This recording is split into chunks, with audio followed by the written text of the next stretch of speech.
I'm really delighted actually to be here in Söderhamn again. It feels very much like home now in some ways because I first met the project team here in 2009, and it's really wonderful to reach this point in the project. We all shared a great passion, and that was for enterprise and creativity in education, and it was wonderful back in 2009 to bring together this project, which we called Embedding a Culture of Enterprise and Creativity in the Curriculum.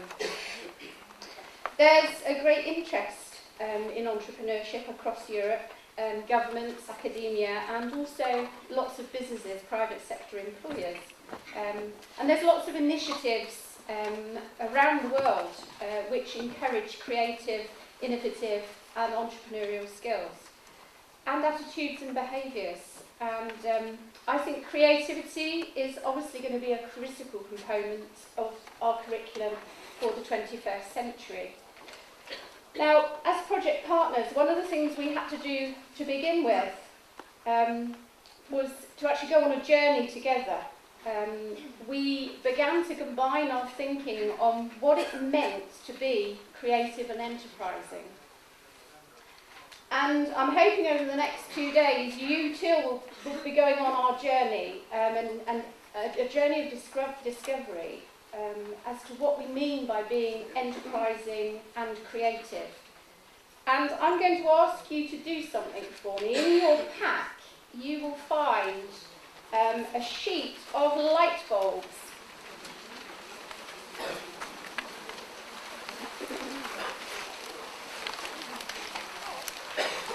I want you to do what we had to do just at the beginning of our project. Our project partners were Italian, Czech, we had at the time an Estonian partner, obviously Swedish partner, and myself from the UK. And the first thing we did is we combined our thinking on what it meant to be creative and enterprising. Now, so that you don't all fall asleep on me, I'm going to ask you to do something for me, and I really want you to put this in the red bin before you go today, because I would love to see what it is you believe being enterprising and creative is, to you personally. So in each of the light bulbs, I invite you to write a word that represents to you being enterprising or being creative. So my example here that I've used in my light bulb on the screen is determination.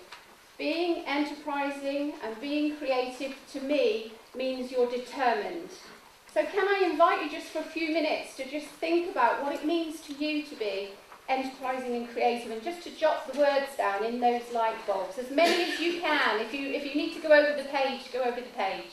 So I'm just going to give you a few minutes just to write as many words as you can in those light bulbs for me.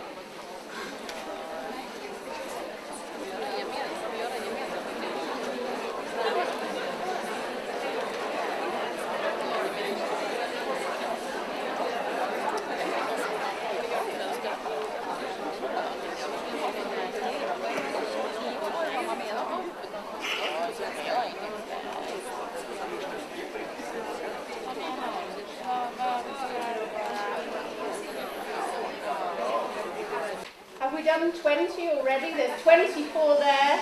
Or is it just a bit too early in the morning? It is for me. Because we're quite pushed for time, I'm going to invite you to continue writing those words in those light bulbs throughout the day, if you will, and to just drop that in the red bin for me before you leave, because of the nature of my job back home in the UK, I'm very interested in how the constructs we use to describe being enterprising and being creative. And I spend quite a bit of time back home in the UK looking into that. But I want to share with you, as a project, a European group of partners, we came up with, as a result of doing that activity, we came up with these words here that are up on the screen. I can, I do, I dare, I innovate, and I adapt. And if you look at, maybe you've got one or two words on your light bulbs, how do they match what we've got here? I guess they're very similar. But I guess very few of you have used the word business person. Yeah? For us in the project, being enterprising, being creative didn't just mean that you had to work in industry and make a lot of money. It was how we described being enterprising was about skills, behaviours and attitudes. Okay. And what we want to share with you for our part in the conference is some of the best cases and some of the examples from each of our European countries that we believe really demonstrate schools that have embedded enterprise and creativity in their curriculum and really look at these words, I can, I do, I dare, I innovate and I adapt. And we really see those words in the best practices we're going to share with you for our part in this conference. Okay, well, like yourselves, I come from Portsmouth. Portsmouth is on the south coast of England, and the partners had the wonderful opportunity of meeting me in Portsmouth a few years ago and eating fish and chips on the beach in Portsmouth. Portsmouth has a naval heritage, but this year we've been celebrating a very important anniversary, and it's the anniversary of this guy. Some of you may recognise him, I hope you do. Charles Dickens was actually born in Portsmouth in 1812, so we've been celebrating his 200th anniversary. Charles Dickens had very little formal education. He actually taught himself, and he particularly taught himself shorthand. And he became a reporter for the Morning Chronicle. In some ways, you could say he was driven to succeed because of his impoverished life. And I think that's probably a somewhat familiar story when we look at some of the entrepreneurs around us today. I want to concentrate on one of his maybe not so read novels, which is called Hard Times. Some of you may have read Hard Times. It's not one of the easiest of Dickens' work, I have to say. Fact versus fancy, and this is my real passion, so forgive me, Bengt, but I'm bringing a bit of my individuality into this project. When I read Hard Times, I couldn't help but think about our project, Embedding Enterprise and Creativity. And if you've not read Fact or Fancy, it's a book which is set in northern 19th century England, in a place called Coketown. It has some very strong characters in the book, particularly the Gradgrind School, which is very much founded by Thomas Gradgrind, the senior. And it suggested that within this book, Dickens was actually campaigning, amongst many other things, but for the importance of imagination in life. Not for people's lives to be driven and reduced to a collection of material facts and statistical analysis. This is an extract taken from the book. Do you want me to read it, or do you just want some time to read it for yourselves? Do tell me. Read it out? Okay. So this is Thomas Gradgrind. He's actually the founder of the school, and he's talking to the master, Mr. Choker Cumchild. Now, what I want is facts. Teach those boys and girls nothing but facts. Facts alone are what are wanted in life. Plant nothing else and root out everything else. You can only from the minds of reasoning animals upon facts. Nothing else will ever be of any service to them.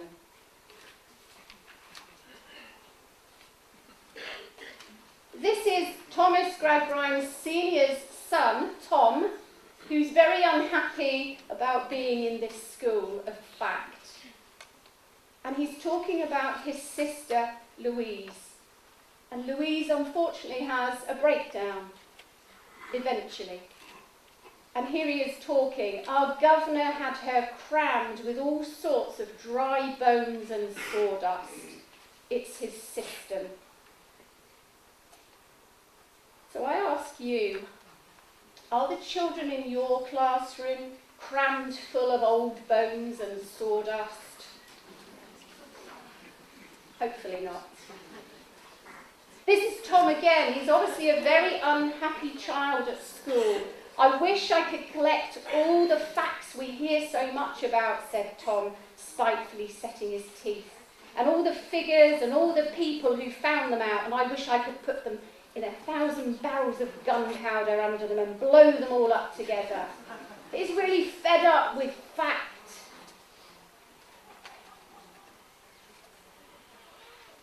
What kind of experience do we give our children in our classroom that goes beyond fact? I'm really hopeful that I'm talking to a group of people that really believe in fancy, not just fact. These are some of the words that are used in the book. Tom, I wonder. And actually, Louisa, never wonder. In life, we want nothing but facts, sir, nothing but facts. Now, I share with you now something that's really close to my heart. This is my husband there, Simon. Simon's an opera tenor singer. At the moment, he's suffering because he's lost his voice. But he's a really theatrical kind of guy. And that's always been his way. And as I was reading Hard Times and as I was thinking about this conference, I couldn't help but sort of relate it to my own experience within my home. Simon's a very successful, not singer, he works in the IT industry and does singing for his enjoyment.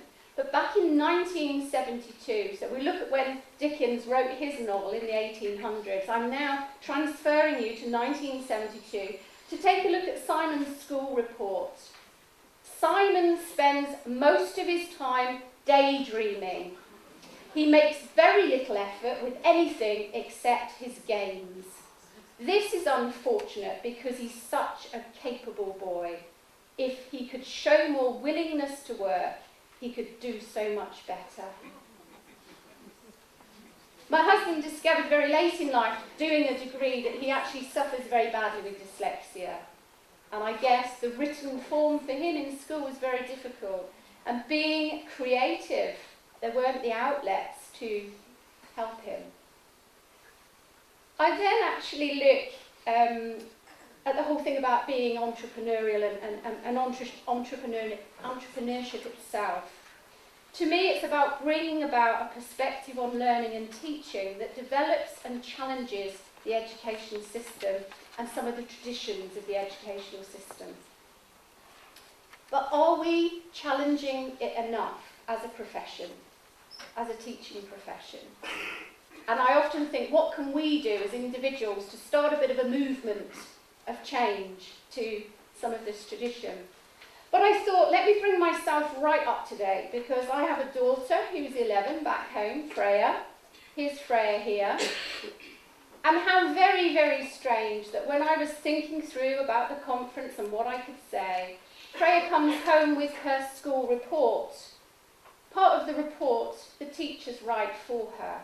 And then she must write her own sort of appraisal of the year within school. And how very, very sad for me to read here, and I'll read it out for you because her writing, whilst beautiful, is not very easy to read here. This is in history. What would I like to improve next? I'd like to improve concentrating in history, because most of the time in history I daydream, and it's not good. That's 2012. Yeah? Whether this is just a family trait of daydreaming, I don't know. But how very sad that back in 1972, daydreaming was not acceptable.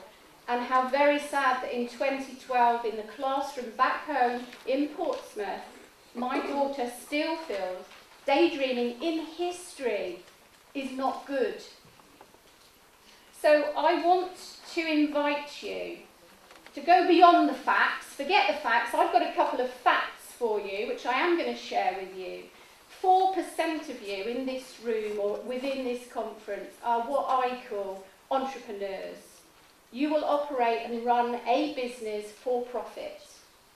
But every single one of you in here and in your classrooms are enterprising, if only you can open their minds to believing that they are enterprising. So how can we ensure that we inspire curiosity to imagine what doesn't yet exist and instill a sense of I can rather than I can't? Some of our children might not excel at passing exams and perhaps regurgitating facts, but they do have the potential to take us where others cannot yet imagine. So on behalf of the project partners, I invite you all to wander as much as you like, to daydream as much as you like over these next 2 days. And I hope you're going to find your time here with us incredibly valuable. So, thank you.